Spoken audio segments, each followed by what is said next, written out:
भगवत गीता को भारत में और दुनिया में मानने वाले बहुत सारे लोग मिल जाएंगे और इससे नफरत करने वाले लोग भी दुनिया में बहुत मिल जाएंगे।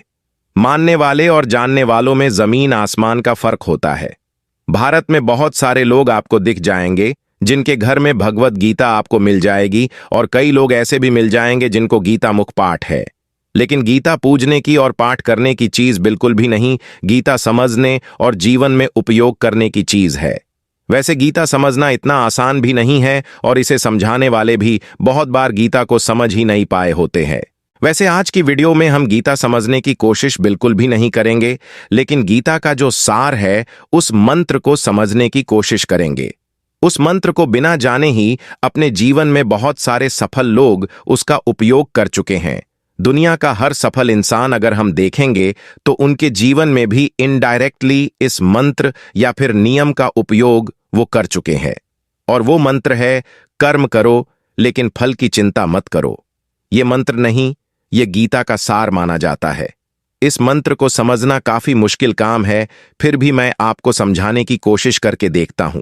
इंसान के अलावा कोई भी जीव चिंता करता हुआ आपको नजर नहीं आएगा। वो सिर्फ वर्तमान में जी रहा है और अपना काम करते जा रहा है जो भी उसके सामने आ रहा है।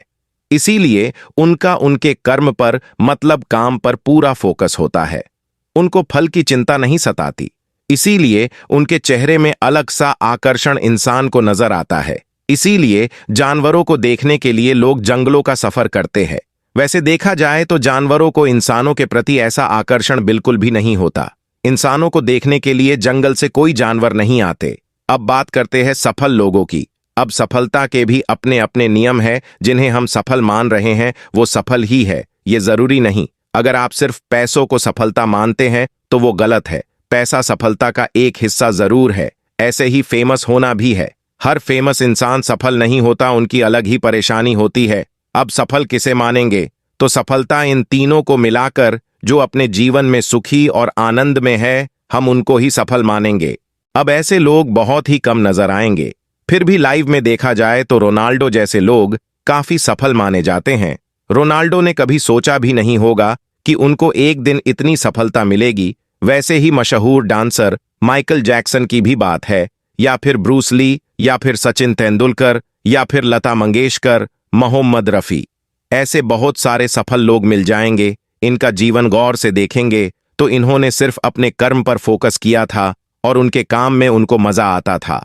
वो अपने काम में इतने गुम हो जाते थे कि उनको बाकी चीजों का ध्यान ही नहीं रहता था।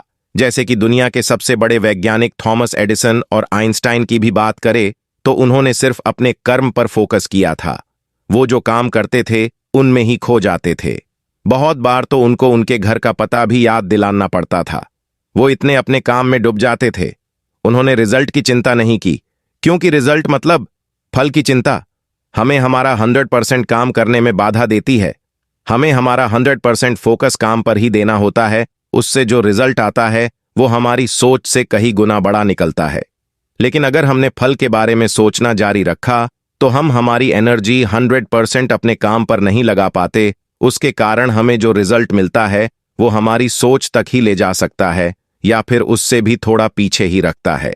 भगवत गीता यह कहती है कि आप कितना सोच सकते हैं उतना ही जितना आपको पता है।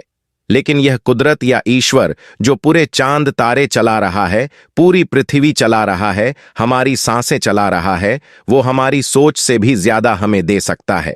हमने हमारे सारे कर्म ईश्वर पर सौंप देने चाहिए। मतलब हमें सिर्फ कर्म करने पर ध्यान देना चाहिए और बाकी सब उस ईश्वर पर सौंप देना चाहिए जो पूरा ब्रह्मांड चला रहा है। कृष्ण का कहना है कि आपके कर्म भी उसको ही अर्पण करने चाहिए और फल भी। हमारा हक सिर्फ कर्म पर ही होता है, फल पर नहीं। इस प्रकार से अगर हम हमारे कर्म पर ही ध्यान दें और फल की चिंता छोड़ दें तो हमें जीवन में सफल बनने से कोई भी रोक नहीं सकता, क्योंकि हम इस सृष्टि के सामने कुछ भी नहीं है और हमारी सोच भी उसके सामने कुछ भी नहीं है। हमारी धरती भी इस अनंत ब्रह्मांड में सिर्फ धूल के एक कण के समान है। इतनी बड़ी सृष्टि को जो ईश्वर चला रहा है उनको ही हमारे कर्म हमने अर्पण करने चाहिए, तभी हम जीवन में कुछ कर सकेंगे। इस प्रकार से कर्म करो पर फल की चिंता मत करो। इस मंत्र को मैंने आपको समझाने की कोशिश की है। हो सकता है मैं गलत हूं, लेकिन भगवत गीता से मुझे जितना समझ आया है वो मैंने बताने की कोशिश की है।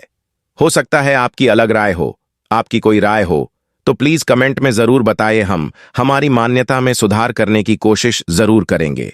इस वीडियो को यहां तक देखने के लिए आपका दिल से शुक्रिया। धन्यवाद।